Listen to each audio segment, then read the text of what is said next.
I have the great good fortune on this January 15th, 2021 of talking to Mr. Douglas Murray, the author of The Madness of Crowds, Gender, Race, and Identity.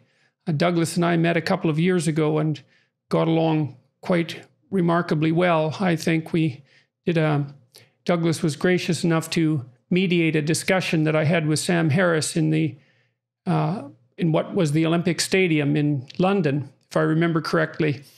And we've talked a little bit since then, but it's been a couple of years, eh? So I've just been reviewing The Madness of Crowds this week again. I read it when it first came out, but I was looking at it again. I'm looking forward to discussing a whole variety of things with you, some associated with the book and some not. But let's start with the book, at least some of the themes of the book, if you don't mind. You started by talking about the collapse of grand narratives. And that's a theme that's very interesting to me. And I have a hypothesis that I'd like to run by you and see what you think. I've been talking to a friend of mine here, and we've been hypothesizing that maybe there are two large-scale grand political narratives with an archetypal or mythological basis. And one would be the promised land. So that would be the bright future that we're all headed to. And different versions of that would be put forth by the right and the left. But what the hook is that something better awaits us, and there are certain strategies that we could use to attain that. And if that fails, then we have something like the infidel, which is us versus them. And so one of the things that struck me when I was reading your book was that it isn't obvious that we have a promised land narrative that's functional in the West anymore. Partly, I think, perversely, because things have improved so much on the material front that it's not really even obvious how we could extend our mastery of the material world to produce a better future. You know, we've plucked all the low-hanging fruit. And so that, for most people, I mean, I know inequality exists, and I know there's relative poverty, but there's no straightforward solutions for those either, or even solutions that necessarily would appeal to the imagination. And so maybe we're stuck with some variant of the infidel, which is certainly not a grand narrative that's designed to bring about peace. I don't know what you think about that, but I'd also like your take on grand narratives as such and why you think they've collapsed. Well, first of all, it's really, really good to see you, Jordan. Thank you. I can't tell you what a pleasure it is. And I've missed you, as very many people have. So it's really wonderful to see you. I appreciate that. I've missed being around, believe me, and all the things that I was engaged in. Hopefully that'll start up again, and with this as part of it. I really hope so. Yes, it's been on my mind for a long time. I've written around this subject in a couple of books now, that the oddity of the position of Western man at this point is that he and she lack a grand narrative, lack an overarching explanation of what on earth we're doing here.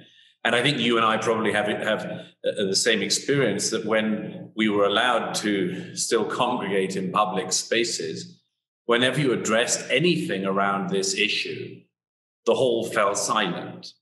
You know, I've noticed for years that there's all sorts of minutiae that our societies are exceptionally good at talking about. But we've become not only poor at talking about, but apparently uninterested in the most important questions of all, such as what exactly are we meant to be doing with our lives? What are we meant to be doing with our time? We all know we've got a finite amount of time, so how should we occupy that time well? And yeah, well, it's funny because I would say in the past, to some degree, that question was answered for us by deprivation. You know, Absolutely. It was obvious what we were lacking. And so when it's obvious what you're lacking, when you're hungry, when you're truly hungry, there's no question about what you should do. You should eat. And if you're freezing and if you're overheated and all of those things, the desirable future manifests itself automatically in front of you. And in Absolutely. Some sense, we've been deprived of deprivation and are suffering from an enemy of prosperity. Yes. And I think for some people a form of boredom, yes, and too much time on their hands, and much more. There are different ways of circling around the same answer to the problem. But it's been very striking to me for a long time that, particularly in political terms, the left has been really quite interested in this gap. It's recognized the size of it and has sought to fill it. In recent years, as I say at the beginning of The Madness of Crowds, the most obvious way of filling it is with the horrible, dysfunctional and retributive replacement religion, which is identity politics, intersectionalism, and all of this. As I point out, it's in some ways a curiosity, perhaps also an inevitability, that, let's say, the respectable right at any rate, has been pretty uninterested in answering these questions and hasn't even nodded to their absence. The right has, in our lifetimes, been very interested in issues of economics, and that's, of course, crucial, as you alluded to earlier. I mean, if the economics are going well, a lot of other things go well as well. When they go bad, absolutely everything goes bad. So in some ways, it's understandable that the right has been interested in economic questions, but it has left as I say, I repeat, the sort of respectable bit of the right has basically left identity and meaning questions to say, well, find the meaning of things where you will. If you come across it, great, we couldn't be happier for you, but doesn't seek to address these questions. Well, maybe it's partly because the collapse of religious belief hasn't been as thorough on the right as it has been on the left. And so there's still more people who are oriented in the conservative direction who have at least some vestiges of their traditional religious belief. But, yes. Well, and I would say too, though, that it isn't the left that's been concerned with questions of identity precisely. I would say more, this is definitely the case in the United States. I think it's true in Britain and Canada too, that it's the radical left, because the moderate left, I have a friend in LA who's been working on messaging for the Democratic Party. He's been doing that pro bono as part of an independent group of Hollywood writers who've produced about $1 billion worth of advertisements. They've been attempting to craft a centrist Democrat message. And it's quite difficult because, and the reason they've been doing that is because the radical left has a narrative, and regardless of what you might think about it, it has motivating power. And in the absence of any other narrative, it tends to dominate. And the problem with generating a centrist narrative is that it tends to be incremental. And incremental narratives tend not to have much persuasive power. And so you might say that what's happened is that there's still a subset of people for whom, for one reason or another, and that might be race or gender or sexual identity or any of those things, any minority status that would bring about it a felt sense of alienation, that the narrative is clear, which is to either restructure society so that alienation disappears, or to, that is the narrative, is to restructure society so that alienation disappears. Yes. And even though that may not be a narrative that works for everyone, the fact that nobody can construct one that's more compelling leaves a terrible void in the middle. And it isn't obvious at all how that can be solved. Yes. Well, by the way, also we get back to one of the problems that always exists for people on the right, or certainly for small c conservatives, which is that they always end up fighting the next battle they're going to lose precisely because of this phenomenon, that the left and the radical left advances ideas the right doesn't know, conservatives don't know how to defend things such as precedent, tradition, just doing things the way you've always done them and recognizing that there's a virtue in that. It isn't that easy to sell a story that's things are pretty damn good, and try not to do anything stupid to muck it up. And the reason for that is that there's no real direction in it.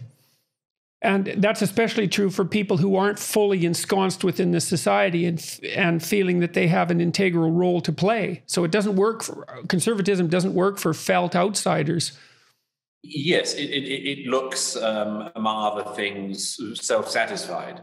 I think it's one of the reasons why a certain type of radical young person rejects a conservative narrative, because they say it only works if things are going well for you. I mean, I would dispute that, but it's a tendency people have.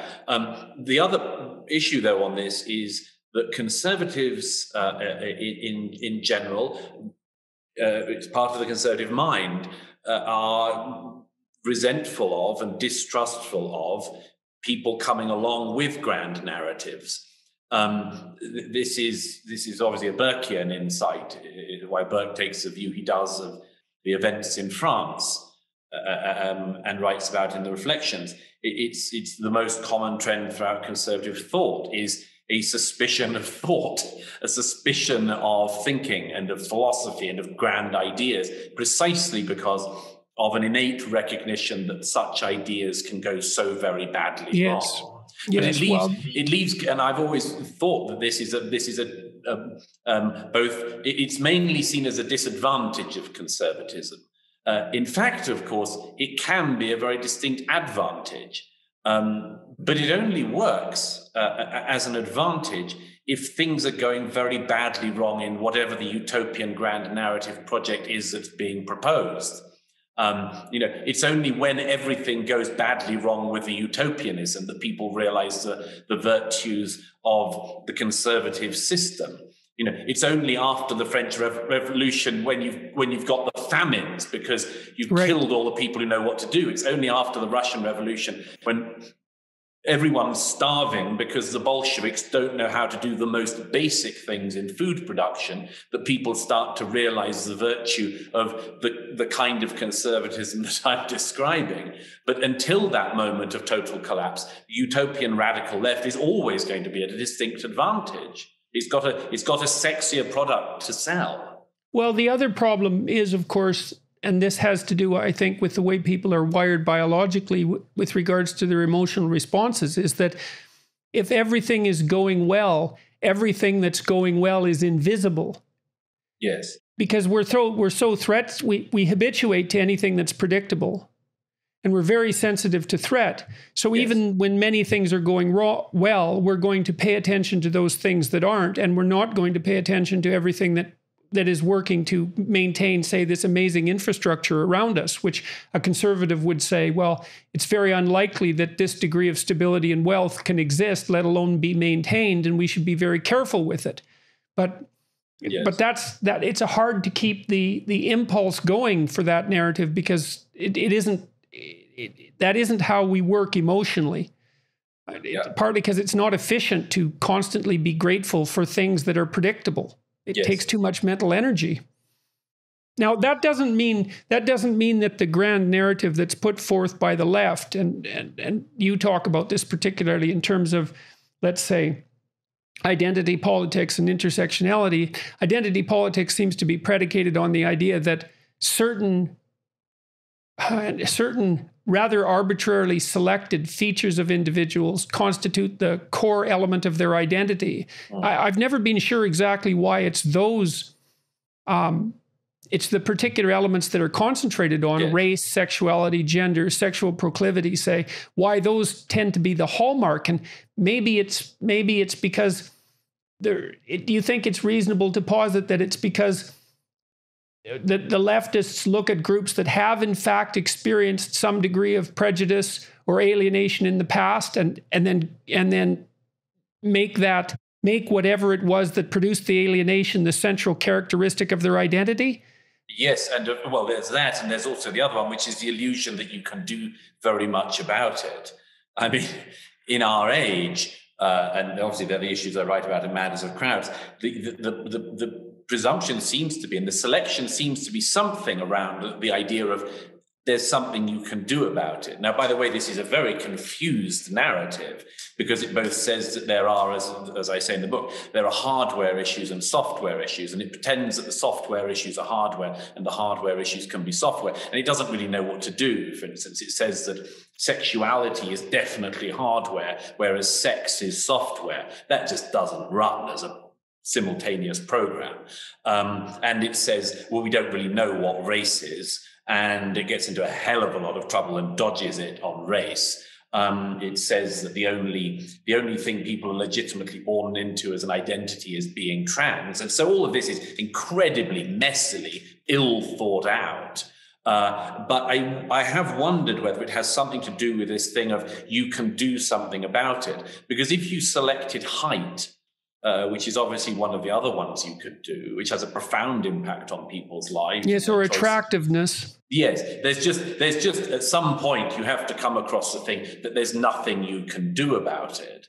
And I would have thought that the age would be grown up enough, or could be grown up enough, to recognize that that is the issue on a set of identity questions as well. That, you know, when a famous pop star says, as he did recently, that he'd like to be a mummy by the age of 35, the age treats him as the people do in Monty Python's Life of Brian, and say, well, where's the fetus going to gestate? In a bucket? In a box? In other words, the age wouldn't simply keep saying, oh, yes, that's possible, that's plausible. So it's deeply confused, and trying to analyze it is in some way adding confusion to it. I'm simply struck by the fact that there are a number of very major issues that occur in people's lives that are ducked by the age. I don't know why they've ducked them, other than, and this is the best approximation I can do, is that they've chosen the ones they've chosen because that they know that they will cause maximal annoyance to conservatives, that they have the best chance of breaking down some of the most reliable structures that we still have in our society, and that they baffle and confound people. It could be simpler than that, though, and maybe less, in some sense, less conspiratorial, is that the identity politics coalesces around any group where there's a sufficient number of people with at least one thing in common who do in fact feel alienated and resentful about the general culture for valid and invalid reasons. And so it's a crapshoot in some sense. It doesn't matter if there's consistency in category structure across the different categories of identity politics. All that it matters is that enough people will coalesce around each term. And yes, I think that's reasonable because many, many terms have been generated, like ageism, for example, although we haven't seen much of identity politics emerge around age. Absolutely. But that's probably because it didn't coalesce. You know, you could think about it as a Darwinian process in some sense, is that there's 100 terms of alienation and 10 of them generate enough social attention to become viable sociological and political phenomena. And they continue to breed, but that's because they breed whenever there's enough people to garner enough attention. Now, the problem I have with that, and this is something else I wanted to talk to you about in detail, is that, because I've been thinking about this for a long time, is the notion of identity that lurks at the bottom of this. Because I think part of the problem with the identity politics grand narrative is that partly because of its incoherence, it doesn't offer anything that looks like a real solution. Right. So, well, and that's partly because of its definition of what constitutes identity seems to me to be almost incomprehensibly shallow, especially for social constructivists. So the idea, I don't think I'm parodying this. The central idea seems to be that identity is something that you define yourself. And it's a consequence of your lived experience. And so no one has any right to state anything about your identity other than you, because they don't have access to your own subjective experiences. And look, I wouldn't want to make the claim that there's nothing in that, because there is a domain of subjective experience that's unique. And like pain, for example, and there's no doubt that it's real and that it's vital and important. But the problem with that seems to me to be is that identity isn't only a consequence of your subjective experience. In fact, it's not even a label for your subjective experience. Identity seems to me to be a handbag of tools that you employ to make your way in the natural and social world. So it's more like a pragmatic It's something more pragmatic. It's like the role you might play if you were playing a game with other people. And you can pick your role. You can pick your role, but it has to be part of the game. And that means that people have to accept you as a player, and that there are certain functions that you have to undertake when you fulfill that role. And that's actually beneficial to you, right? Because partly what you want from an identity is a set of guidelines for how it is that you should act in the world. And the problem with a lot of these newer categories, and I think trans is a good example of that, is that even if the category was accepted as valid on the grounds of its proposed validity, which is the felt sense of being a man if you're a woman or being a woman if you're a man, it isn't obvious what that buys you. You know, and I just interviewed Abigail Shrier, who wrote Irreversible Damage, and she talks about some of the consequences. Now, obviously, her book is quite controversial. In fact, I was terrified to even talk to her, to be honest. She's a very brave person, and I've had a fair bit of that beat out of me, I'm afraid. But it isn't obvious. It's obvious that adopting the identity of trans and then pursuing that down the medical alteration route carries with it some vicious consequences. Oh, yeah. Yeah. So let's talk about identity. Yes, I agree. It does. It provides you. It provides you with a path. That's one thing that I've noticed. I noticed when I was interviewing various trans people for the Madness of Crowds. I noticed that it provides a path of what you're going to do. And this was one of the things I noticed sort of early about that question, was it seemed to be an explanation of a kind. For instance, you feel slightly alien in the world. It will be solved in this manner, and there's a place you can go. And, well, all of us at some level, and some people throughout their lives, feel great disjunction with the world that we find ourselves in. It isn't at all clear to me that there is any answer whatsoever to that.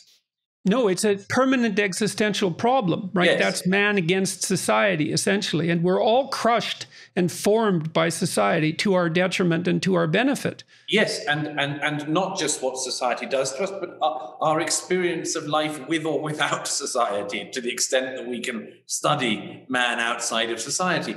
It's what Kierkegaard and others keep going around, what it is that we cannot know, what it is we intuit about our condition in the world, which we still can find no way of expressing or finding our way to. There are great mysteries about ourselves which we intuit and we cannot answer. And obviously it's what philosophy continually returns to. It's what religion attempts to answer.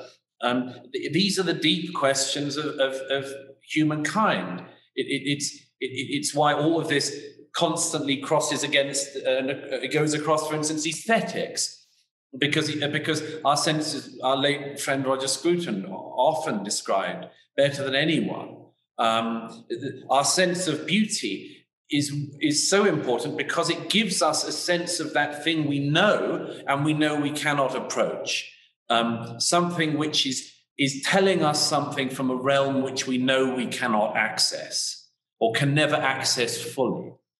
These are central aspects of being a human being. And one of them, as I say, is the sense which exists in all our lives at some point, and for some people semi-permanently, that the world is totally unknowable to them, and therefore they are highly vulnerable to anything that comes along and says, this is the answer.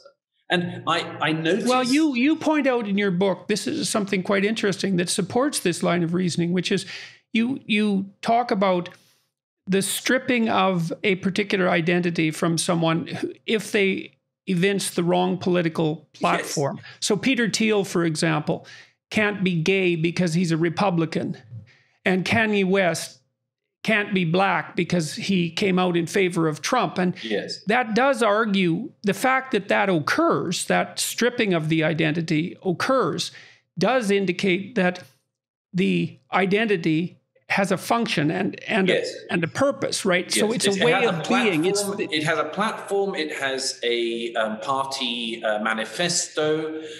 It's something to sign up to. Yeah, and in the absence of nothing, or in the absence of anything else, it might be better than nothing. Absolutely. Now the question is how tenable it is, and the fundamental flaw that I see in identity politics is that even though it's predicated on the idea, at least it's simultaneously predicated on the idea that that identity is a social construct and that it's a felt sense, and it can't be both of those. And it is, in fact, a social construct with biological root. The fact that it's a social construct means that it's something that is by necessity negotiated with others, not imposed upon them by fiat. And it has to be negotiated with others because otherwise they won't play with you. This is one of the reasons why, to an extent, I think I say somewhere in the book that trying to find the exact methodology of the prevailing ideology of our era is to a great extent like trying to find meaning in the entrails of a chicken. I mean, we do just keep coming across the same set of unexplainable, inexplicable, contradictory, self-contradictory, ill-thought-out ideas. The most obvious one I say somewhere is, and a number of other people have pointed this out now as well, is you must understand me. Indeed, your primary role in the world almost is to understand me, if I'm in the right set of categories, and simultaneously you will never understand me. Right. Now, I mean, as I say, I think actually it's fairly obvious that if you can never understand where somebody else is coming from, then there's no point in discourse. There's no point in speaking with other people or of reading or of learning. We are in solitude, all in our solitude. That's a Hobbesian state. That's a state of war. Absolutely. When conversation ceases, war emerges. Exactly. And if we can't understand each other, there's no recourse except for force. And this is why it worries me so much when I hear this done particularly by identity politics people in relation to race, and particularly obviously to do with it if you happen to be black, is if people say you can never understand my experience. I think, but if a person who is not black can never understand a person who is, then we're in for a hell of a lot of trouble. Like, step back from that. We have to work hard at trying to understand each other, including each other's historic pain, including each other's current situations. But we have to keep open the possibility that we can and will try to understand each other and to speak across these alleged vast divides, which I don't think are remotely as big a divide, if they are a divide, as the various, as I say, people who believe this ethos of our time claim. But this is the one that worries me most, and it's profoundly anti-human apart from anything else. Because if you say, sign up, be a part of one of these groups, and then you've got this sort of, as I say, party manifesto set out, it completely ignores what most of us find to be our experience, I think, if we're honest as human beings, which is that we like to be able to absorb, we like to be able to understand, we like stories, we like to hear about people who are not like us. From the very beginning, we read stories about people who have no connection with our country. Why did children across the world read about princesses and princes and all sorts of other people who are nothing like in the state they are? Because we like to hear other people's stories. It's not just that they're archetypes. We want to find out about other people. We don't just want the experience that we happen to have been or been born into. That's because that broadens our identities. Yes. It gives us more tools to use in the world, and we're obviously very good at that. And it is a matter of throwing your hands up in despair if you say that that's impossible. It's difficult. I mean, we're each a solitude in some sense for multiple reasons, for maybe multiple intersectional reasons for that matter. Yes. But that doesn't mean that communication is impossible or that it should be foregone unless you want the alternative. And the alternative is conflict. Combat. Yes. If I can't understand you, you're nothing like me. And there's no way that we can negotiate any peaceful way to occupy the same space. That's right. And so maybe that's the catastrophe you're after, but it's not an optimal outcome. No. And it's one of the reasons why my ears have been particularly pricked in recent years by a certain retributive, rebarbative, deliberately callous discussion of certain groups of people, certain types of voters, and much more. A gleeful, willful desire not to even bother to try to understand their pain, which is, of course, as far as I can see it, nothing more than an expression of assumed, generally, vengeance. Well, that brings us to another. Okay, so let's dive into that a bit. Obviously, at least to some degree, you're referring to what happened in the United States with regards to Trump voters, and that's basically half the population. Yeah. Well, let's start there, because that's a good rat's nest to try to investigate. So, what I see and have seen happening in the West, but particularly in the United States in recent years, is the beginnings of something that resembles an out-of-control positive feedback loop. And yes, a positive feedback loop, you know this, but I'll just outline it quickly. A positive feedback loop occurs when the inputs of a system and the outputs are the same. And so you hear this when you hear feedback at a rock concert, when a microphone gets too close to a speaker, because the microphone picks up the speaker noise and then transmits it to the speaker and then runs it through the microphone, amplifying it each time until the whole system goes out of control, essentially. And a lot of forms of psychopathology are positive feedback loops, like depression. When you get depressed, your mood goes down, and then you start to isolate yourself and get estranged from the people that you love and your friends, and that makes you more depressed, and that makes you more estranged, and then you start not going to work, and that alienates you and makes your depression worse, and you spin downwards. And positive feedback loops can erupt in societies too, and you get that in societies that are in permanent feuds, which is part of the reason that the state has to exercise a monopoly on violence. It's to stop vengeful retribution from spiraling out of control. It's a real danger. And what I see happening right now is that the right and the left are engaged in a process of positive feedback, where one hits the other and the other hits back slightly harder. And then, well, I don't have to belabor the point.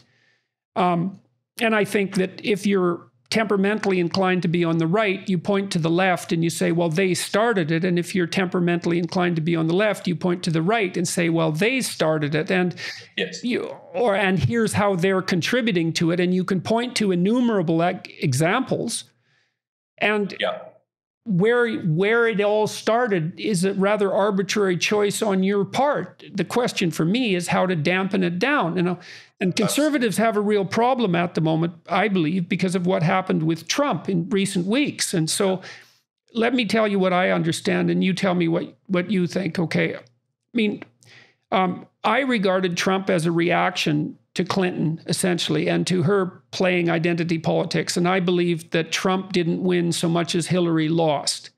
And she lost because a sizable proportion of her base, the working class white males, basically, who were traditionally Democrat, when push came to shove, choosing between her and Trump, chose Trump, mostly as an up yours to the Democrats. And so I don't see Trump's a symptom, although he's also a causal agent. Now, unfortunately, what's occurred in the last couple of weeks has made things unbelievably complicated, because it does look like Trump went down the rabbit hole of the stolen election narrative and has caused a substantial amount of grief and misery as a consequence of that. And so I'd like your opinion about all that, and then we can discuss what might be done about that from the conservative perspective, or indeed, period. Yes. I broadly speaking, agree with what you just said. I was in the States for a month and a bit more before the election, traveling around covering it. And I hadn't been to the US for a couple of years, as it happened. I travel a lot, as you know, in normal times. But I hadn't been to the US for a couple of years. And I was horrified by the fact that just normal discourse seemed to be impossible across political divides. All dinner tables erupted in exactly the fashion that you would expect. Everyone's stuck in their own positive feedback loops. But you did this first, but your side did that. And as you say, you could start from anywhere, but that was the nature of it. But there was something else, by the way, which was, I mean, my fairest estimation of the critique that the left has of the right is that they hate the right for allowing Trump to happen. And that isn't such a bad reason to dislike the right at the moment. How did you allow this man out? How did you allow him to win? That seemed to be their criticism. And there is a criticism to make of the American right over that. I think it could have been a hell of a lot worse, but it's a reasonable criticism for the right to contend with. The problem is... Well, the right has to contend with the potential power of a kind of mindless populism, just as the left has to contend with the constant potential to be swamped by intellectual-like ideology. And yes. So if the left tends to go out of control in an intellectual direction, an ideological intellectual direction, and a lot of that is explicit in the identity politics ideology that's paramount now, and maybe it was explicit in the form of Marxism earlier, the right can easily respond to that with a pronounced implicit anti-intellectualism. Sure. And I think that's exactly what Trump represented. I mean, it's funny because he was a kind of elite. Obviously, he comes from a wealthy background, but he wasn't markedly part of the insider intellectual elite. And he was able to express the frustration of the common person, so to speak, with the idiocy of the intellectuals in the manner that he acted, essentially, and in whom he had contempt for, I suppose. And you could blame that on the stupidity of the people who voted for Trump, but you could equally point to the red flag that was being waved in front of their face by the identity politics types. And again, that's another place where a positive feedback loop can easily become instantiated. The issue is how to dampen this down. One of the other things I noticed was that, of course, on the right, there was a certain type of voter on the right in America who didn't just make peace with Trump, which was something that you could do. I wrote about this a number of times. You could say, well, these are the things he did which are reasonable, or, you know, we're in power, so we should try to make sure that we exercise it well and have whatever impact we can to improve the administration. There was something else going on, which was people recognizing that Trump hurt their opponents, you know, that he was a low tool to get back at the left. Now, I've heard that everywhere over recent years. You know, that like they've... Yeah, definitely. There was an element of vengefulness. Yeah, exactly. It was up yours. So the left have kept producing people who've been provoking us and prodding us. And we on the right in America keep producing sort of, you know, third presses of the Bush family or various other dynastic politics that corrupts America. We keep producing them that, and we're just not giving anyone of equal vengefulness, lowness, a willingness to just hit people nastily if they come. Trump was willing to do a lot of that stuff, if not all of it. And a certain type of right-wing voter had had enough and was willing to get the only person willing to play the left on equal terms. And one other thing from that, of course, he did something that, again, the right has historically sort of not been very good at, which is having a program of his own, not just fighting the next battle you're going to lose. You know, if people tend to think of the battleground of politics as being sort of level, and it isn't. At times it tilts more one way than the other. At times, historically, it's harder to advocate left-wing proposals on certain things, and then it suddenly becomes all downhill. It becomes easy to do it. It's in the same way, the right tends to be at a disadvantage, constantly having to push uphill. And inevitably what it does is it makes a compromise with the latest left-wing demand, and therefore the left actually accumulates a bit more power, a bit more influence, a bit more furtherance of its ideology. And that slightly sloped situation had existed in American politics in the views of a lot of people on the right for some years. Donald Trump comes along and seems to do that to it. He seems to be willing to say, no, we're not just going to be on the back foot fighting the next thing the left's going to win. We're actually going to do stuff of our own. And that is a dynamic that had been missing in American politics. And I think to that extent, a certain type of right-wing voter was willing not just to make peace with Trump, but actually willing to give him the benefit of the doubt, and indeed to allow him to use the tools of government. When I channeled my inner redneck, which wasn't that difficult, given that I'm from Alberta, which is a rather conservative and sort of self-consciously proud redneck Texas of Canada, I suppose. And I'm not saying that in an entirely disparaging way. There are certain advantages to that.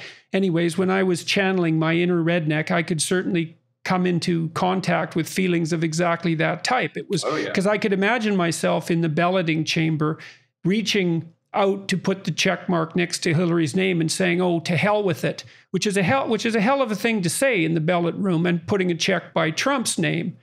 You know, and you can do that quite easily too when you think, well, it's just your vote. It's one among, millions of votes. And what difference does a little impulsiveness and a little vengefulness on my part make? And Trump was definitely a candidate of resentment, although I think you could say exactly the same thing about Hillary. And the fact that we had candidates of resentment that's bad, because resentment is a terrible, terrible motivation. Absolutely, one of the worst, and it has tended to be identified with the left on politics, and I think now it is equally, at least, able to be identified with the right. But here we come to what I regard as being the real challenge, and to answer the deep underlying question of how we try to improve this. In America, the thing that struck me most was this. I wrote about this in Spectator recently. I was very worried by one thing in particular, which is what happens when you don't just have different interpretations of events, but the thing that you've just seen, you disagree on the nature of what it was you saw. Oh, yeah. Opinion's nothing, man. It's disagreement about facts that's everything. Absolutely. And that's perception. So, now, in political terms, in democratic terms, this is, of course, an absolute catastrophe. Because, as I was saying to some friends in Britain recently, one of the great things about democratic politics isn't just that it gives you a winner, it gives you a loser. In the UK, by 1997, the Conservatives have been in power for 18 years, most of them under Margaret Thatcher, and then under a weak successor. And by 1997, the British public have had enough of the Conservatives. The best interpretation is that they have become weak, and they were very, very weak. They also appeared to be slightly corrupt around the edges.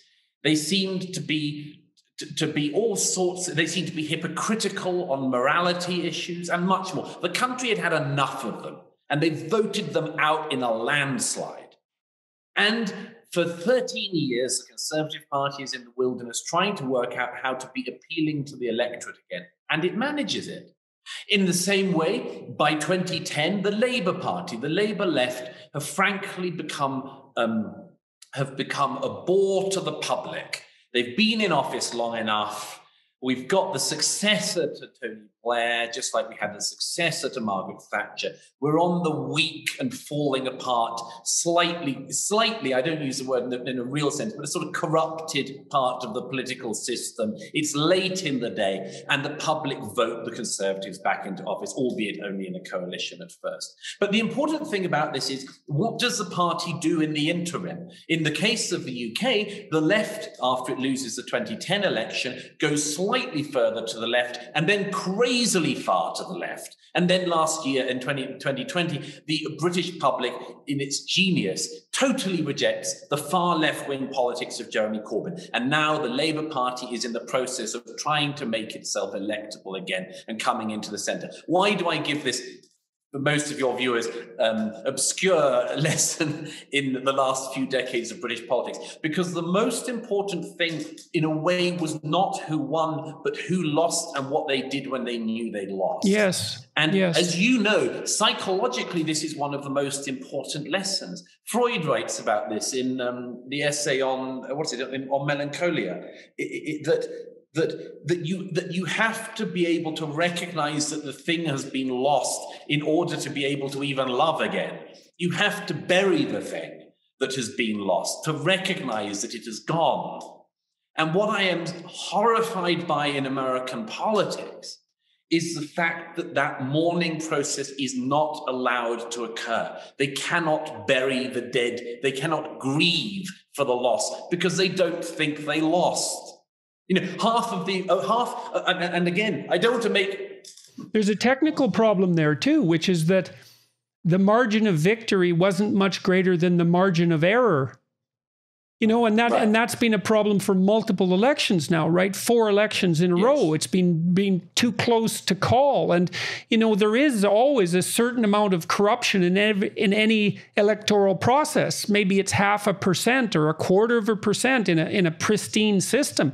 But when your margin of victory is of the same magnitude, then, well, then you can make a plausible case that corruption has potentially undermined the validity of the process. It's absolutely, and you know, both sides. I'm not simply making an equivalence here, but I mean, both sides have tried this in American politics in recent years. You know, it's not like it was obscure Democrats who pretended that Trump was an illegitimate president who had not been legitimately voted in 2016. It was not obscure figures.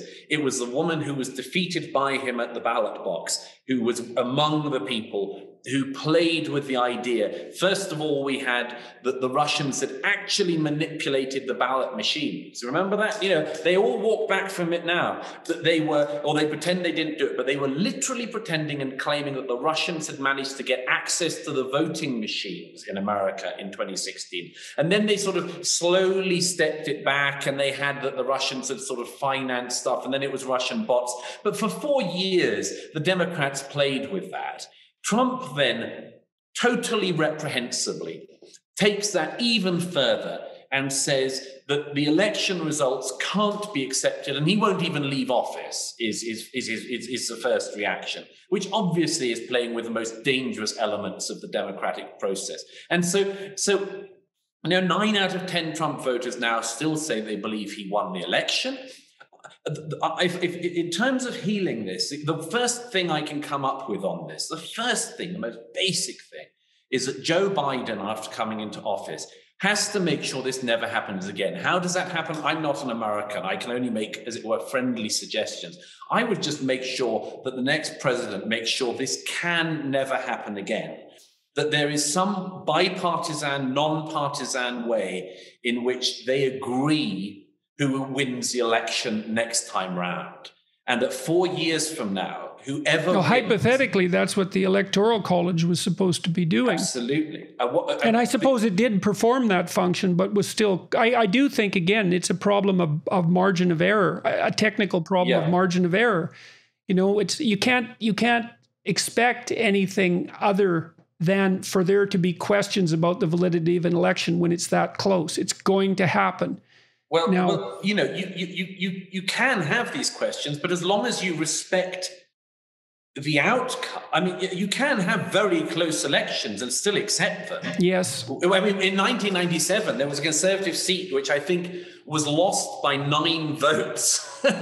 And they got recount after recount, and eventually, actually, there was a re-vote, and the Conservatives lost by about 20,000 votes because the voters were so fed up with the Conservatives making them vote again. Now, but the point is that it was very close, but it would have been respected. It isn't just the closeness of the elections in America. Although I agree, it's obviously I'm certainly not trying to justify it either. I'm just saying that this eventuality is much more likely under those circumstances. Absolutely, but this process that they're now stuck in of just not agreeing on what they just saw is lethal. So let's talk about that for a minute too, because this brings up another technical issue. And because you opened the can of worms by stating that people now don't have differences of opinion about the facts. They have different facts. Yes. And the question is, in part, how is it under normal circumstances that people do see the same facts but then have different opinions? It means there's a very deep consensus on top of which there's relatively trivial dispute. That's a much better situation. But part of the way that people do that is by using, well, look at it this way. You have 5 senses, each of which depend on a very different physiological mechanism. And that's because you can see things that aren't there, and you can hear things that aren't there, and you can touch things that aren't there, but you can't see, hear, and touch things that aren't there. Yeah. So you use this multidimensional process of triangulating. You actually use pentangulating, I suppose, with your 5 senses, and you determine what's real. But even that's not enough. Yeah. Then what we do is we seek consensus. We say, okay, well, here's what the phenomenon appears to be to me. What do you see? And then if you see it and someone else sees it, and this would especially be good if we didn't share the same opinions, but we could agree on what we saw, then we think it's real. Now, the technical problem is now, no matter what you believe, you can find a like-minded group that's discussing this avidly to confirm your confirmation bias. And what that means, and I'm seeing this happening, I can't believe how rapidly it's happening. I'm seeing people degenerate into a conspiratorial paranoia. And yes, I'm seeing it in family members and in friends and as well as manifesting itself in broader society. And it's really, I think we're driving ourselves insane with the net. Yes, I absolutely agree. I'm very, very worried about where we are. And I'm, in political terms, I mean, it's obviously deeper, but in political terms, I'm worried about it because I think the right is about to go off in America like the left in America has gone off. Well, that was a likely outcome 5 years ago. It looked to me like that was why I was concerned back in 2016 that things were starting to degenerate and that the left would wake up the sleeping right, the radicals on the far end of the spectrum who prefer action to words, let's say, by a large margin, and who are truly dangerous. I could see them being prodded into awakeness, and it was a very frightening thing. It still is a very frightening thing. I mean, one of the things I've thought about a lot in recent years about this is, of course, is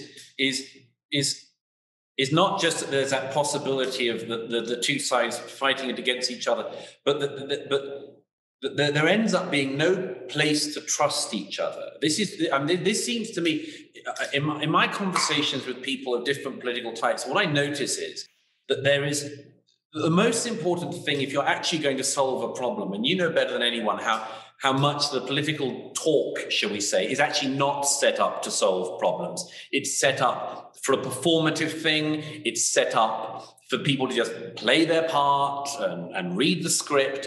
And almost none of our political discussion is actually problem-solving oriented. Almost none of it. But when you do get close to solving a problem, it exists, and it exists. The possibility only exists if the other person is able to be trusted by you not to pull some funny stuff when you're not looking. And I was thinking about this recently. I was in America, and I was talking at one point with Brett Weinstein on his podcast. And I completely... Brett is from a very different political tradition from me. We have very different instincts on an awful lot of things, and a lot of very similar instincts. But when I talk with Brett about problems like, we talked about poverty and homelessness and things, I completely trust him.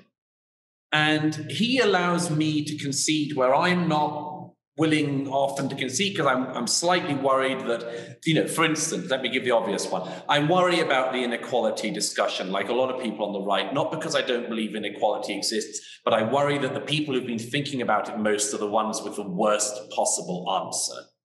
Inequality, that's another thing we should discuss, because inequality is a terrible, terrible problem. It's a society-devouring problem.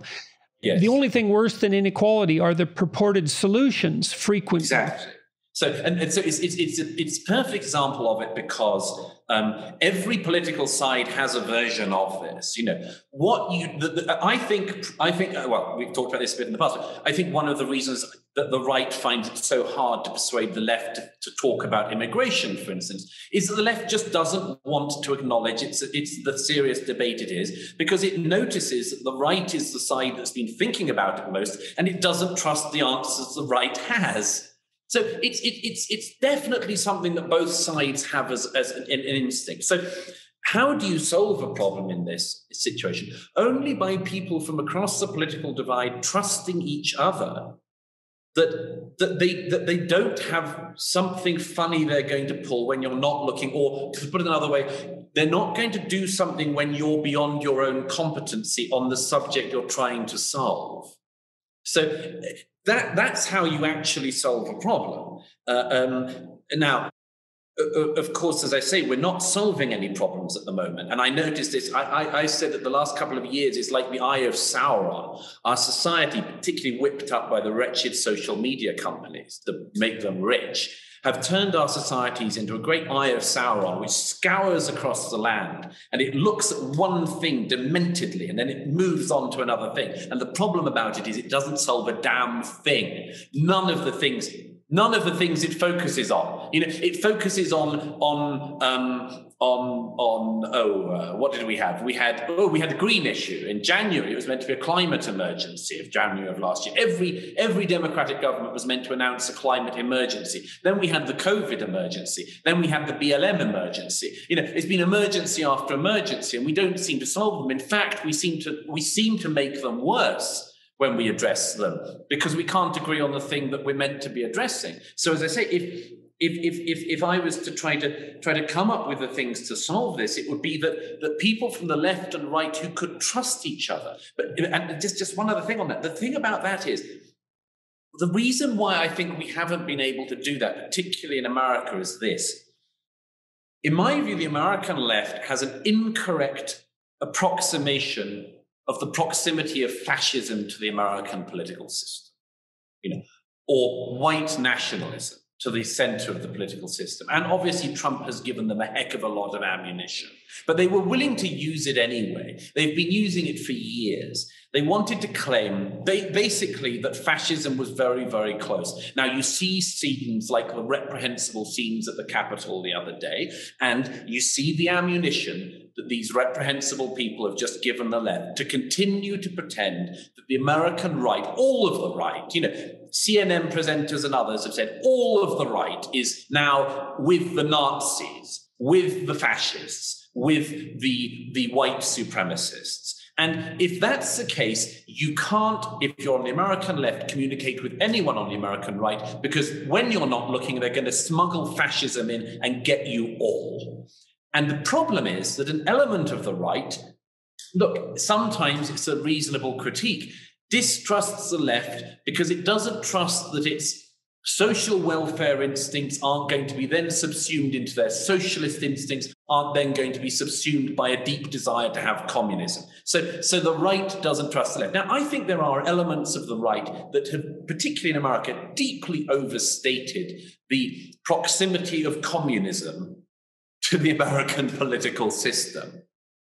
Do you think I'm one of those? No, I don't. Why not? Well, I think that it's something I worry about, you know, when I'm looking at this positive feedback loop situation arise.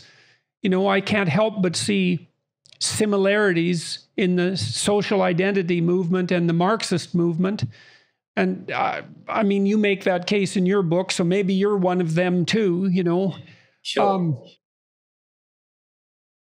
I don't know if this is a situation where, you know, the left purports to see fascism lurking behind every right-wing move. And do you think the right is just as culpable with regards to seeing communism behind every left-wing move? I mean, I think it's a risk. It's complicated. It's a risk. Let me give you a statistic here. A friend of mine just told me the other day. You know, there's only 2 self-described democratic socialists sitting in the Congressional House in the United States on the Democrat side. There's only 2. The rest of them are moderates, and most of the moderates are moderate moderates, you know. Now, those two attract a disproportionate amount of attention, partly because they're incredibly savvy social media users, whereas the moderates aren't at all, and are blind technologically in that sense. But, you know, I guess I wonder how much conscience scouring, everyone's asking themselves that, I suppose, now, how much conscience scouring is in order after the events on the Hill last Yes. week or 2 weeks ago. Well, I think that will have been shocking to a lot of us, and should be. And I mean, it's obviously it's a concern I understand much more in the European context because I know it much better. I don't know. I think I have a fairly good idea of what's hiding in the woodshed in America, to use the coal comfort farm analogy. I think I know that there is something nasty in the woodshed on the right, but I've never believed that it's got any chance of persuading the GOP to adopt its platform. You know, I think there are some nasty things in the woodshed in every society and on both political sides. And in a way, the question of maturity in your political system is the extent to which you keep that woodshed locked. Right. Now, it seems to me that in Britain, for instance, the country I know best, I've spent more time in than any other country. In Britain, I'm fairly confident in our politics that we have that woodshed very closely locked. You know, when a maniac killed a Labour MP several years ago, the late Joe Cox, and shouted Britain first, we had nobody in Britain, nobody on the political right, who said, I think we've got to understand the grievances of the attacker.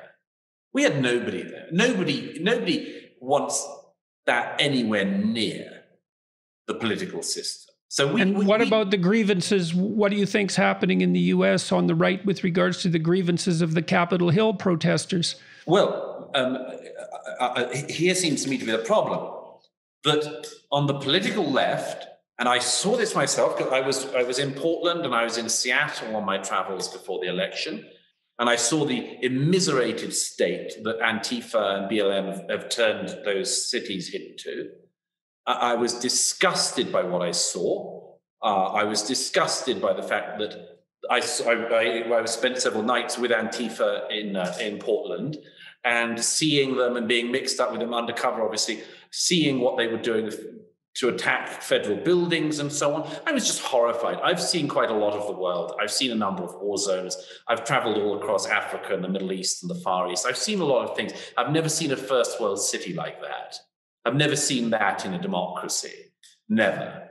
And it's horrific. And I was horrified, what's more, by the fact that my left-wing friends, with noble exceptions like Brett, who I mentioned earlier, my left-wing friends in America didn't want to hear about it or even concede that I'd seen with my own eyes what I'd seen, because they just feared that if you concede that's happening, then you allow Trump in. And so they've been willing on the American left for years now to excuse, and in many cases at a very senior level, actually extol political violence. We have CNN presenters and Democrat representatives willing to say things like the protesters not only, mustn't stop, they shouldn't stop. They should keep going. And these aren't obscure figures. They're people like Kamala Harris, the vice president-elect, who were willing to play with encouraging along the protests that were roiling America last summer. And so in that situation, it wouldn't surprise me for a moment if there were people on the political right willing to make all sorts of excuses and say, well, the election, this, that, and the other. But that's where the right will go wrong. That's where the right will go wrong. And I think it has to be totally clear. And instead of just pointing out a double standard, has to actually do something different and say, we are not going to excuse for a moment people assaulting federal agents and breaking their way into federal buildings and causing the death of a policeman, we on our side will not in any circumstances give cover to people doing that. We will say it's wrong, and we will say it's wrong even if the left keeps on saying that its form of violence isn't wrong, because the only way out of this is if we show people by demonstrating, by living, by extolling the way out of it. That is the only answer I can see. So let me ask you another question. You know, I can two questions. I guess I can hear the voice of a liberal friend of mine, a good friend of mine, in my head while you're talking and saying it's disingenuous at a time like this, 2 weeks after the Capitol Hill assault, to talk about the Antifa movements in Portland and in Seattle, because they're of a different magnitude. What happened in Washington was on the order of an insurrection. And so that's the first objection. And the second one is that I had a brief discussion with my wife about Trump's claim that the election was stolen. And so I've been running this margin of error problem over in my head. Say there was he was defeated by a small margin, relatively small margin. Now, the compelling piece of evidence that he lost, in my estimation, is the fact that, and I believe this is right, that of 90 court challenges that the Trump administration has brought forward, only one has been upheld. And that includes the decisions of the judiciary, where the judiciary was fundamentally Republican in its Yes. in its nomination and in its origin.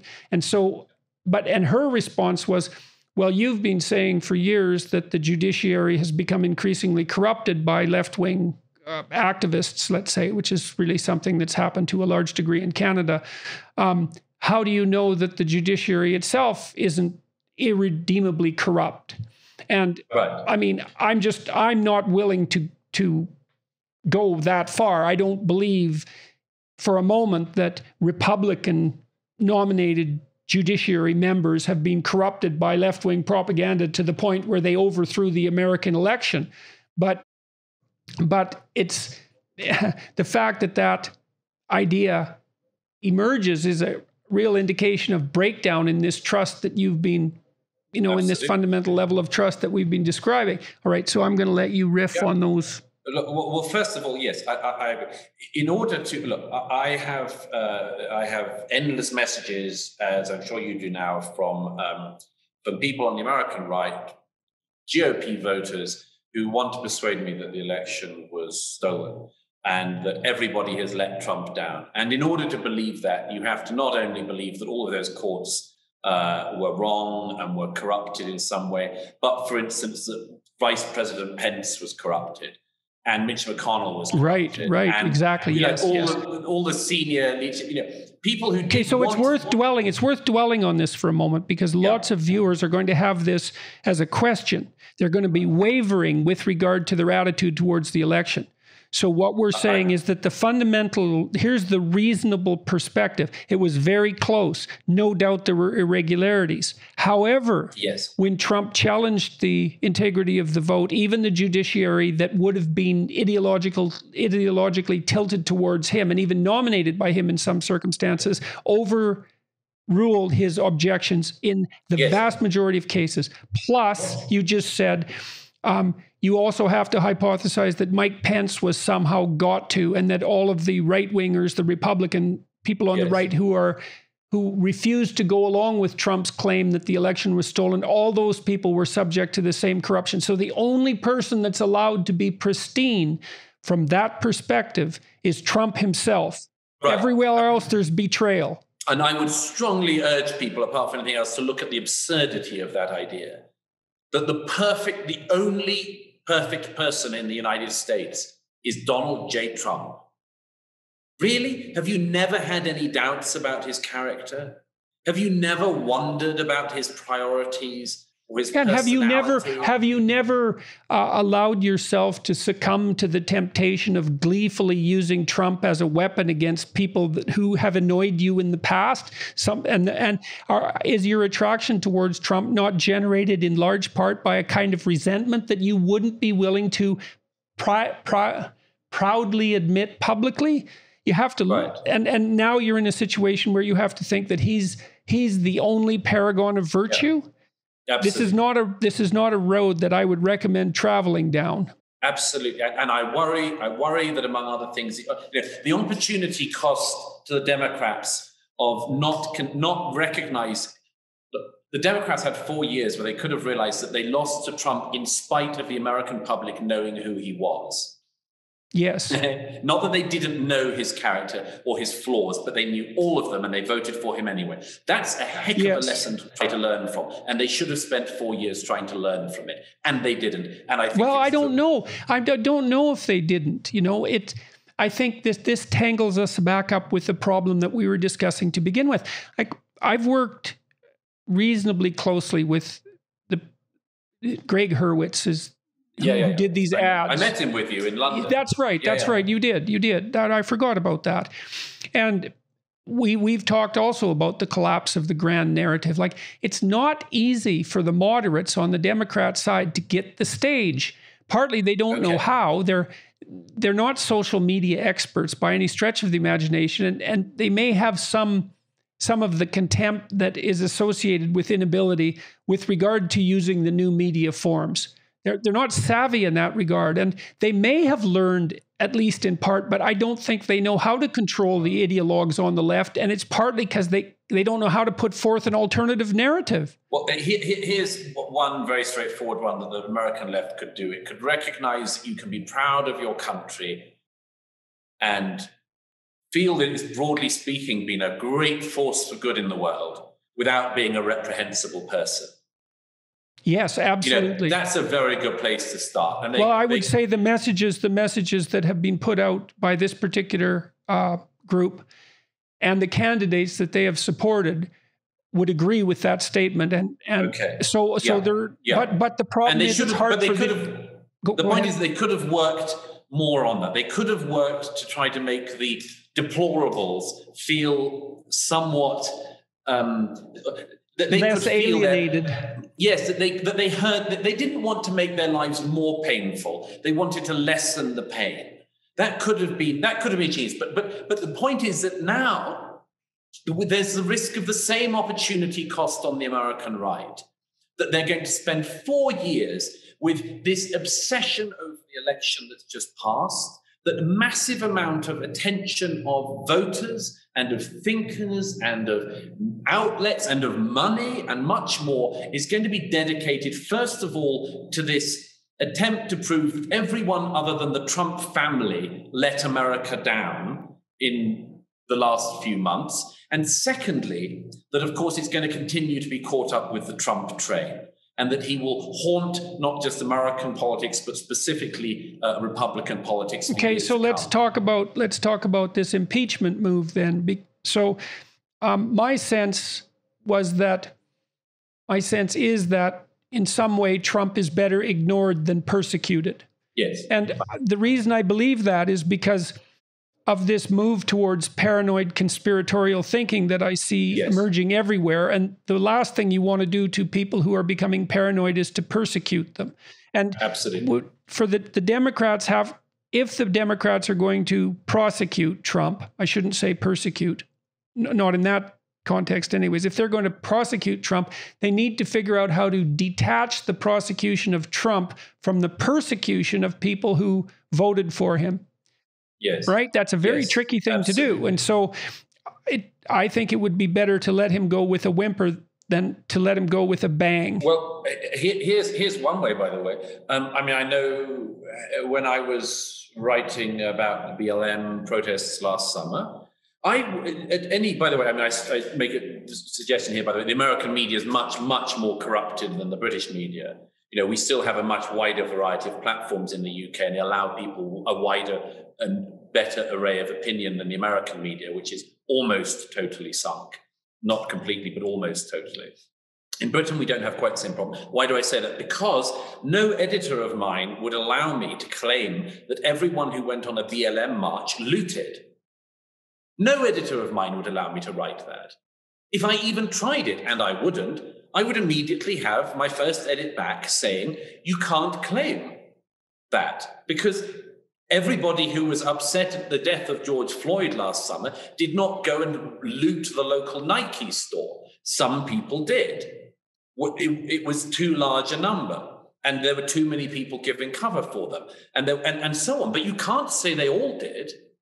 Right, so let's play the same standard. Are you allowed to pretend that everyone who attended the Capitol Hill demonstration the other week was responsible for the most reprehensible people and their actions? No, you shouldn't do that. Are you allowed to pretend that all Republican voters or Trump supporters were responsible for it? No, you shouldn't be allowed to do that.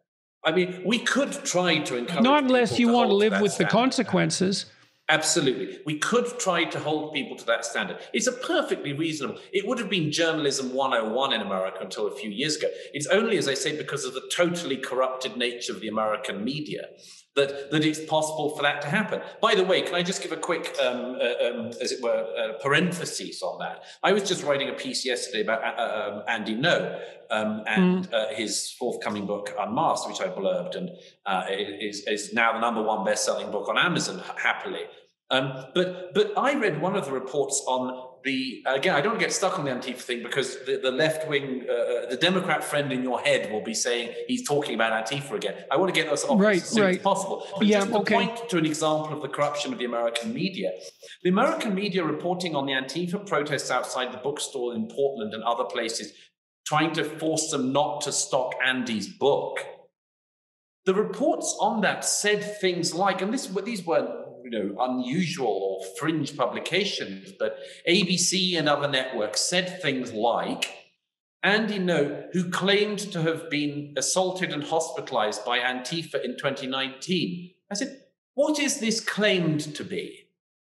Either the journalist in question was hospitalized or he was not. It's not hard to find that out. It's not hard to satisfy it so that you accurately represent to your readers what happened one day in 2019. You don't need to do these things that signal that you don't agree with the interpretation of the individual in question, which you believe might be attributed to you if you accurately report the facts. It's in these little slippages that the American media has gone so badly wrong. And as a result, the American political debate has helped to go so badly wrong. So let me offer something that might be an analog to that, maybe. And this might also be viewed by listeners or viewers as concentrating on rearranging the deck chairs when the ship is sinking. But in any case, last week, the Biden-Harris organization put out a tweet with a little video, and it was Joseph Biden discussing what he was going to do to small business owners that had been decimated by this terrible pandemic. And then he listed all the identity politics groups that would be preferentially treated. Now, I watched that and I thought that was a big mistake. He could have, because he's at the height of his ability to set his own agenda and not to pander to the radicals on the left. If he can't do it right now, he's never going to be able to do it. Yeah. He should have said, people have been devastated by this pandemic. Small business owners, we're going to do everything we can to help them, starting with those who have been affected the most, which is a perfectly reasonable place to start. But he had to list Asians, Latinos, women, people of color. He may not have listed that particular category, certainly blacks. And it seemed to me to be completely superfluous. And one of those small slips of the sort that you're describing that lead to this positive feedback loop. Exactly. I saw that video as well. I was horrified. I thought, if you're the incoming president, you won the election, you have the most important opportunity now to help heal America, and you're pulling this. Well, and you also have something obvious to do in front of you. All Biden has to do, there's nothing he has to do except immunize the population as fast as possible. Like he's got the clearest mandate of any president that I can remember, because the problem is self-evident. It's like the pandemic is terrible. It's killing people and it's driving them crazy. Well, that's absolutely. I mean, we should get on that, because this is one of my other big fears, that the era of the pandemic It's the worst possible time to have an overarching conspiracy narrative introduced to the system by the American president.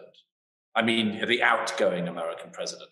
It's a very bad time. That's for sure. Donald J. Trump must know this. It's one of the fears that conservatives always had about him, was that he was going to pull some crap like this at the end. You know, it was one of the reasons why a lot of good people wouldn't join the administration, why they wanted to keep a million miles away from him. And this is a very, very dangerous and reprehensible thing for him to have done in recent weeks. Yes, well, you can see his essential narcissism manifest itself. Absolutely. And like, it seems to me quite likely that that 75% of Trump believes what he's saying.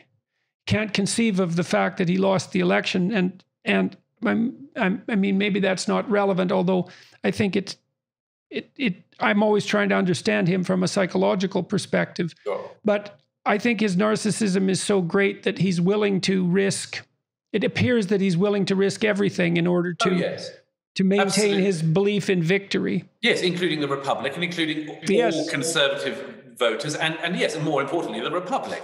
I think it's completely reprehensible, and I know there will be people watching who support Trump and will be furious. I still think it's very, very important. Well, look, we already walked through why supporting Trump at the moment is something that needs to be rethought. Absolutely. And then I want to get back to that just for one moment. Look, the problem is that if you want to maintain your support for Trump under the current conditions, that you're going to make yourself a lot more politically radical than you were last week, because you have to swallow so much more than you did 2 weeks ago, say, or 3 weeks ago. You have to believe that absolutely every institution in American life is totally corrupted, and that the only uncorrupted thing is Donald J. Trump and his immediate Right, and family. both of those, like each of those things is not true, and the combination of them is even less true. Yes. So it's very, very important that people realize that Donald Trump was in a society that was very close already to conflagration. And he started playing with the matchbox in a very dangerous way from the moment of the evening of the election, when he said that he thought he'd won it already. And his insistence that he has won it still to this moment is a deeply corrupting influence on all of American politics. And it's going to do enormous damage to everyone on the right of politics everywhere in the world for the foreseeable future. So I think it was reprehensible what he did. However, I add this to the fact that we're already in this era. I mean, since we last spoke, Jordan, when we last spoke, if either of us had said to the other that the citizenry of all of our countries will be confined to our houses throughout 2020 and 2021, and made not to see our friends and our closest family in many cases, and not to be allowed to go to the funerals of loved ones, and much, much more, and that just basic things like shopping for essential goods would become problematic. If either of us had said this to the other one when we last spoke, we wouldn't have been able to foreseen the circumstances in which such a horror show occurred. We've been in the middle of this horror show. We're still in it in our respective countries. And so again, we already have a very dangerous situation occurring where we are all even more in our solitudes than the social media systems have already made us. We've already lost almost all of our remaining social antennae. We don't have the ability to feel exactly what it is in a normal situation, like down the pub or talking with friends in a normal situation over a cup of coffee. We've lost all of that in the last 8 months. So it's a very bad idea. There's nowhere that isn't a catastrophe. And so it's very easy to believe that there's catastrophe everywhere, even where there isn't. And in this situation, our most important duty, it seems to me, is to hold on as much as we can in this very, very choppy time and not fall into conspiratorial thinking or vengefulness or excuse of violence or resentment. resentment, legitimization of extra political or non-political means, and much more. That's our job. We could point out, you know, that the Democrats are making a conservative argument with regards to the election. They're saying, look, the institutions worked. Therefore, we're the valid government. But before they can make the claim that they're the valid government, they have to accept the claim that the institutions worked. And the conservatives shouldn't object to that, because the conservatives believe that the institutions are valid. And so it's up to everyone right now to maintain their faith in the validity of the institutions and to not overreact, and to remember that we've all been driven half out of our minds, or maybe more, by this enforced isolation and the fear that the pandemic has produced, and that's also opened the door to a political catastrophe on the heels of the biological catastrophe. Yes. Everyone needs to breathe deeply and wait for the damn vaccination. It's only going to be a few more months before, with any luck, before this is brought under control. We don't want to burn down the ship just before it gets into port. This is one of the reasons why, you know, again, I mean, you know, you get criticism for making this point, and largely at the moment from an increasingly conspiratorially inclined right. But, you know, I don't believe that the last year is simply some kind of prelude for democratic governments, coincidentally across the entire world, to fundamentally reprogram our species or something like that. I don't see it. I think there's all sorts of criticism. I think that we've made the economy too secondary in a discussion on the public health, for my taste. But again, if we had a mature political discussion in any of our countries, it would have involved, as you know, I've discussed this before in Aristotelian terms, to do with immigration, but I can do the same thing in relation to the pandemic, which is you have competing virtues of equal or almost equal seriousness. You have the public health and you have the economy. And for a time in all of our societies, we over-prioritized the public health perhaps and under-prioritized the economy. And if you don't have an economy, then at some point you don't have a public health system or anything like it. And you end up in a situation of a country where the poor and dispossessed are much more likely to just die. And so... Well, what we're doing is sacrificing long-term public health for short-term gains on the hospital front. And that's actually not surprising. Like, I've thanked my lucky stars many times in the last year that I'm not in a position to be making those decisions, because it must be hell. Absolutely. And we need to all step back and think, look, we might get lucky. There's a dozen vaccines that are making their way to market, and many that have already arrived. And a few months is a hell of a long time when you're living through it, but not very long time when you think about it in retrospect. And so if we're smart, we're going to ride this out. And here's an example of where the whole thing can both be mended and can go awry. One thing I've tried to alert some people to in the last year has been, are we sure that, for instance, it's worth our GDPs crashing and our state borrowing soaring in this fashion for this virus? The answer might be yes. But if it's yes, then you have to be pretty sure that nothing like it's going to happen again. And I'm not at all sure of that. I'm not at all sure that, among other things, because the country that gave us this virus is led by a communist regime that has done everything it can to cover over how the virus came about. And so here's one of the risks we have in the era we're going into. The question of how to make sure that nothing like this ever happens again is likely to be subsumed and forgotten about, among other things, because a lot of energy is going to be expended by people in fruitless and conspiratorial pursuits, which will include conspiratorial pursuits against everyone in government in their respective countries. And we will lose the opportunity, for instance, to hold the CCP to account, or to make sure that they don't give us another virus like this in a couple of years' time. Because we also know from this last year that we live in societies which are dominated by risk aversion and are highly litigious. I mean, many of the firms that will not come back because they were in fear that one employee might get the virus if they returned too early to the office and then sue their employer. For instance, all of these they're not the deepest problems in a society, but they're, in terms of the technocracy of a society, they are very serious problems and need addressing. I worry that we're going to address none of this because of energies expended in fruitless directions. And I wonder if we can't just somehow, again, come across ways to solve problems. And that can be done by trust being built across political divides. Well, that's a big part of this, is that I would say if one piece of advice is to understand what you're sacrificing by continuing to support Trump under these conditions, another piece of advice would be to risk trust. Yes. At the present time. Yes. We've been through, in the West, we've been through crises of various sorts in the past and managed them quite successfully, all things considered. And you could point to the pandemic response and look at all the things that have been positive about it.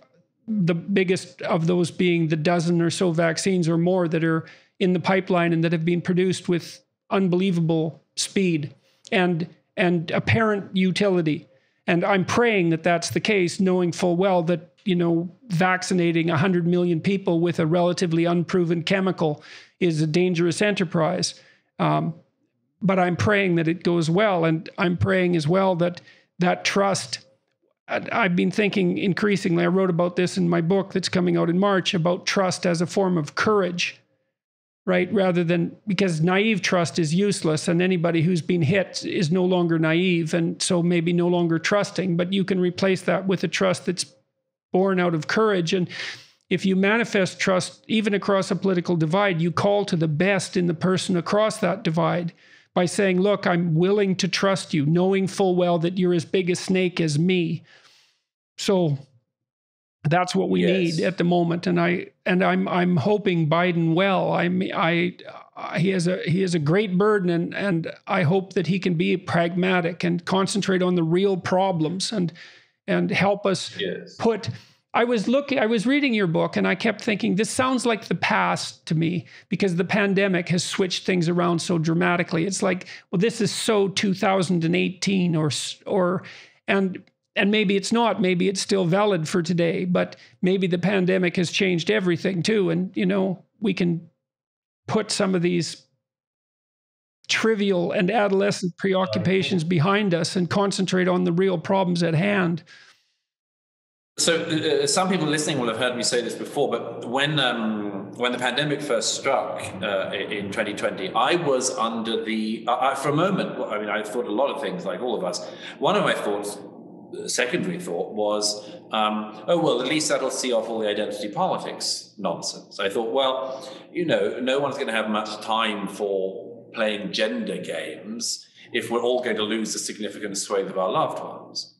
And I thought for a time, well, no, that'll make the subject of the madness of crowds look like a sort of dated book already, like one of these books written just before a catastrophe, which wipes out the relevance of the book in question. And I sort of had that feeling for a few weeks, I'd have thought. And then I saw the same stuff coming in, the same games being played. And then, of course, after the death of George Floyd, I saw, one of the subjects I take on in the book, race, just blow up. And I say in the updated version, that was my experience of it. It was, in a way, I was hoping my book was going to be irrelevant, and then suddenly it seemed to be right over the target again. And it's strange because I felt already that what I'd seen and what I'd warned about had just exploded just after I'd warned about it. And as you know, you've had this experience. It's very worrying because you see the speed at which things pick up and the violence that just catches faster than you'd ever feared. That's a characteristic of positive feedback loops. Right. They spiral out of control unbelievably quickly. And before we knew it, in Britain, suddenly Winston Churchill was a reprehensible figure to a lot of people. Yes, overnight. And I resisted that, as I always do. I resisted the attempt to smuggle in a new narrative about everything in my society and country, and my country's history, under cover of a terrible policeman's actions in Minnesota. But I think most people felt at that moment that they were on the back foot, if they believed, as I do, that their society had a lot to be said for it, rather than this horrible, hostile rewriting that was being attempted on the back of an incident, awful as it was in Minnesota. But I saw the speed and the recklessness with which people tried to push in a new story. And then I suppose one of the things I thought about was, well, what are the things that I suggest in the madness of crowds being ways out? And are they still working? Would they still be relevant in this situation? And perhaps I would say this, but I do find that the answers I give, I mean, they're not the most specific in a way, but I try not to be specific. I try to give them the deepest, most widely applicable answers I can. Oh, you talk about forgiveness, and I figured that would be a good way for us to close out this discussion, and I think that's, I think that's a topic upon which much meditation could be expended. Yeah. We have to live with each other. The left-wingers have to live with the Trump voters, and the Trump voters have to live with the identity politics types. And we have good, solid institutions. And I think we need, in the next coming months, to put out our hands to those who oppose us, knowing full well that we might be burnt in the attempt, but to do it nonetheless, and to keep doing it, because all the alternatives are much worse unless you want to see things burn. And most people are moderate and reasonable. Yes, and will feel deep embarrassment at some point if they allow their own political side to run to its extremes. They will, I think this about, I don't want to get stuck on him again, but I'll be very quickly. I think this about what has happened in recent weeks on the Republican right. There will be and should be some embarrassment that a Republican president, was able to stand in front of a very large crowd, mainly comprising patriots, and to say words which that were not incitement, direct incitement, but were real fighting talk, and raise the question of exactly what it is he thought the crowd should do. And I think everybody... No, he didn't ever want to make that too clear, even to himself, I think. I read the speech carefully. And same here. It's here's what I think, this is what I would suggest you do if you were true patriots. Right, and I think this is a reckless speech.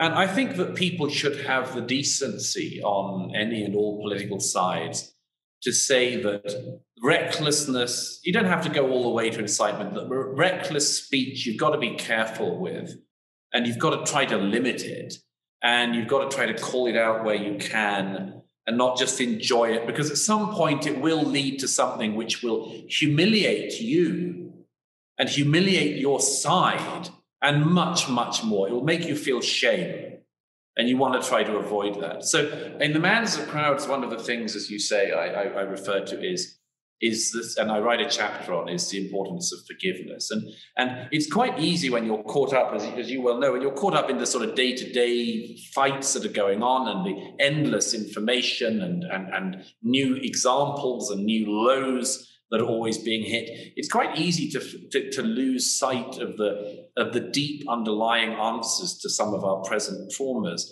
But I'm absolutely persuaded that one of them lies in forgiveness. And one of the reasons I go there is, obviously we live in this society, and the social media has exacerbated it beyond all previous human belief. We live in societies which are very eager to demonstrate us and them instincts without having to leave your bed.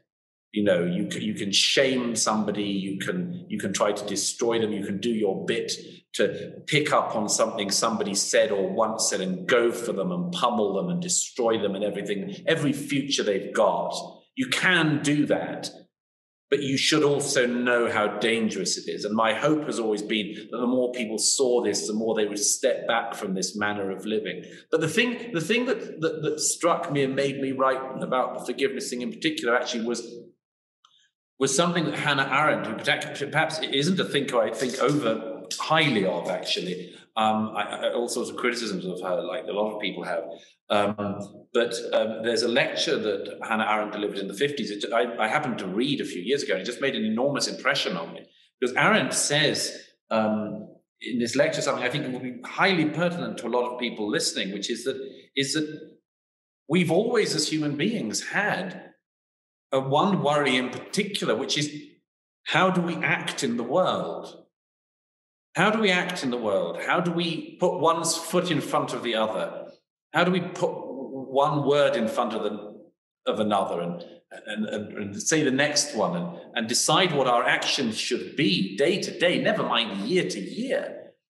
And we all have the terror of action, and the young people in particular have it because they haven't tried it out enough. They haven't yet made their mistakes, and you've got to make your mistakes in order, apart from anything else, to lose some of the terror of the question of action in the world. But Hannah Arendt says something so interesting in this lecture. She says, as human beings, we only ever really found one mechanism to make the horror of acting in the world less horrific. And that was the mechanism that we know as forgiveness, which in religious terms you can add to is also the possibility of redemption, which perhaps in a highly secularized society we ought to also think about more, not just forgiveness, but redemption.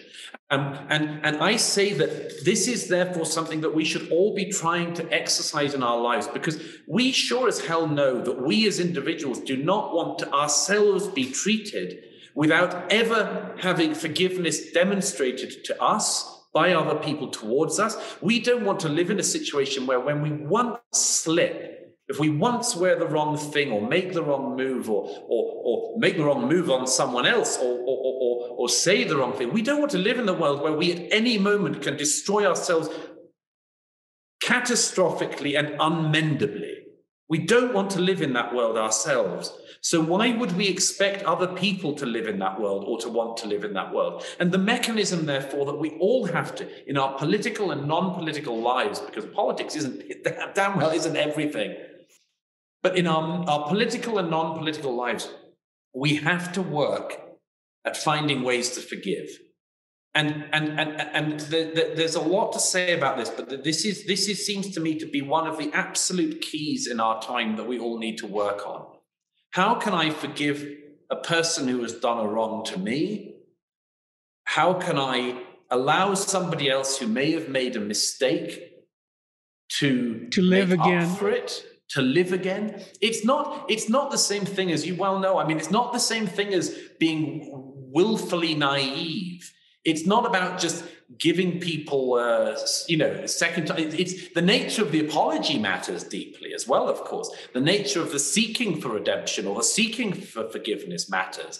We know that you can't just sort of say, oh, well, yeah, sorry about that, and move on, that it has to be deep and deeply meant. But when a feeling of that is deeply meant and is deeply offered, it should not be retributively and deliberately willfully smashed away in order to win a short-term political or other point.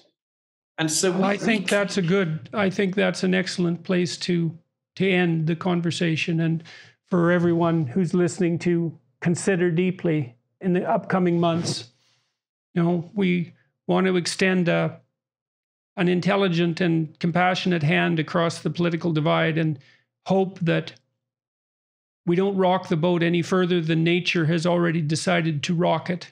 And maybe we'll make it through this dire time and put things back together. And for all the right-wingers who've been tossed out of power in the United States, you'll get your opportunity again soon enough. And in the meantime, you better wish your new president well. Good talking to you, Douglas, and very nice to see you. It's been terrific to see you. I can't tell you what a pleasure it is to see you, Jordan. Thanks very much. I hope we talk again soon. I really hope so.